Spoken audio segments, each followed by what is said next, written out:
Back to news. Benefit shows ticket రేట్లు పెంచుకునేందుకు AP ప్రభుత్వం green signal ఇచ్చింది. సంక్రాంతి బరిలో ఉన్న గేమ్ చేంజర్, డాకు మహారాజ్ చిత్రాలకు టికెట్ రేట్లు పెంచుకోవడం, బెనిఫిట్ షోస్ ప్రదర్శించుకునేందుకు ఓకే చెప్పింది. ఈ నెల 10న అర్ధరాత్రి 1 గంటకు బెనిఫిట్ షోకి అనుమతిస్తూ హోంశాఖ జీవో జారీ చేసింది. బెనిఫిట్ షో టికెట్ ధరను 600 రూపాయల వరకు పెంచుకునే అవకాశం కల్పించింది. అలాగే ఈ నెల 10న 6 షోలకు అనుమతిస్తూ ఏపీ సర్కారు ఉత్తర్వులు జారీ చేసింది. ఉదయం 4 గంటలకు స్పెషల్ షో నిర్వహించుకునేందుకు పర్మిషన్ ఇచ్చింది. మల్టీప్లెక్స్ లో టికెట్ ధరపైన అదనంగా 175 రూపాయలు పెంచుకునేందుకు గ్రీన్ సిగ్నల్ ఇచ్చింది సర్కార్. ఇక సింగిల్ స్క్రీన్ థియేటర్లో 135 రూపాయల వరకు పెంచుకునేందుకు వెసులుబాటు కల్పించింది కూటమి ప్రభుత్వం. అటు ఈ నెల 12న రిలీజ్ కానున్న డాకు మహారాజ్ చిత్రానికి సైతం టికెట్ రేట్లు పెంచుకునేలా, బెనిఫిట్ షోలు వేసుకునేలా పర్మిషన్ ఇచ్చింది. ఈ మేరకు నిన్న ఉత్తర్వులు జారీ చేసింది ప్రభుత్వం. 12వ తేదీన ఉదయం 4 గంటలకు ప్రత్యేక షో నిర్వహించుకునేందుకు, అలాగే ఒక్కో టికెట్ను 500 రూపాయలకు విక్రయించుకునేందుకు పర్మిషన్ ఇచ్చింది ఏపీ ప్రభుత్వం.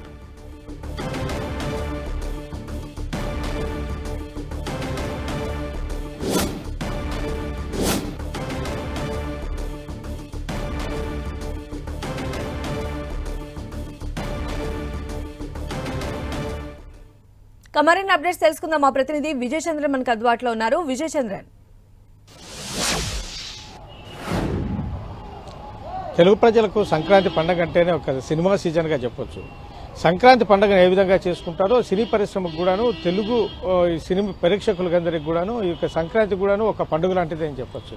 ఈ నేపథ్యంలో ప్రతి సంవత్సరం కూడాను క్రేజీ మూవీస్ 2 తెలుగు రాష్ట్రాల్లో భారీగా ఎత్తున విడుదల కావడం జరుగుతుంది. అయితే ఈసారి తెలంగాణలో ఇప్పటి వరకు కూడాను బెనిఫిట్ షోలు, తర్వాత టికెట్ ధరలు పెంచుకునేందుకు ఏమాత్రం అవకాశం ఇచ్చలేదు.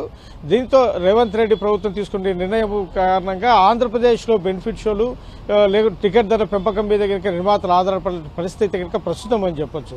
ఈ నేపథ్యంలో భారీ క్రేజీ మూవీస్ అయినటువంటి గేమ్ చేంజరు, డాకు మహారాజ్ సినిమాలు ఈ నెల 10వ తేదీ 12వ తేదీన విడుదల కానున్నాయి. వీటికి బెనిఫిట్ షోలతో పాటు టికెట్ ధరలు పెంచుకునేందుకు కూడాను ఏపీ ప్రభుత్వం అనుమతి ఇవ్వడం జరిగింది. ఈ నేపథ్యంలో గేమ్ చేంజర్ సినిమా ఈ నెల 10వ తేదీ విడుదల అవుతుండగా దానికి అర్ధరాత్రి 1 గంటకు బెనిఫిట్ షోకు అవకాశం ఇవ్వడం జరిగింది. 600 రూపాయల టికెట్ ధరను నిర్ణయించడం జరిగింది. అలాగే జనవరి 10వ తేదీ నుంచి కూడాను 6 షోలకు అనుమతి ఇవ్వడం జరిగింది. ఉదయం 4 గంటలకు ప్రత్యేక షోకు కూడా అనుమతి ఇస్తారు. అలాగే మల్టీప్లెక్స్ థియేటర్లు చూస్తే కనుక 175 రూపాయలు, అలాగే సింగిల్ థియేటర్లకు 135 రూపాయలు చొప్పున ధరలకు పెంచుకునేందుకు అనుమతి ఇవ్వడం జరిగింది. జనవరి 11వ తేదీ నుంచి 23వ తేదీ వరకు ఇవే ధరలు 5 షోలకు అనుమతి ఇవ్వడం జరిగింది. అదేవిధంగా మరో క్రేజీ మూవీ అయినటువంటి డాకు మహారాజ్ సినిమాకు సంబంధించి చూస్తే కనుక ఈ డాకు మహారాజ్ సినిమాకు జనవరి 12వ తేదీ రిలీజ్ కానుంది. తెల్లవారుజామున 4 గంటలకు ఈ సినిమా బెనిఫిట్ షోను అవకాశం ఇవ్వడం జరిగింది. టికెట్ ధరను 500 రూపాయలుగా ప్రభుత్వం నిర్ణయం తీసుకోవడం జరిగింది. ఫస్ట్ డే నుంచి 25 రోజుల వరకు ఈ 5 షోలకు ప్రదర్శించుకునేందుకు అవకాశం ఇవ్వడం జరిగింది. మల్టీప్లెక్స్లో అయితే కనుక టికెట్ ధర 135 రూపాయలు, సింగిల్ థియేటర్స్లో 110 రూపాయల చొప్పున టికెట్ ధరలు పెంచుకునే అవకాశం కల్పించడం జరిగింది. ఈ నేపథ్యంలో ప్రస్తుతము ఆంధ్రప్రదేశ్లో పెంచినటువంటి టికెట్ ధరలు అయితేనేమి, తర్వాత బెనిఫిట్ షోలకు ఇచ్చినటువంటి అవకాశము, తర్వాత 5 షోలకు ఇచ్చినటువంటి 5 ఆటలు వేసుకునేందుకు ఇచ్చినటువంటి అవకాశంతో ఈసారి తెలుగులో ఉన్నటువంటి నిర్మాతలు అంటే ఈ గేమ్ చేంజర్ అయితేనేమి, మరో crazy movie Daaku Maharaj cinema నిర్మాతల మీద ఆధారపడే పరిస్థితి కనుక ప్రస్తుతం అని చెప్పొచ్చు.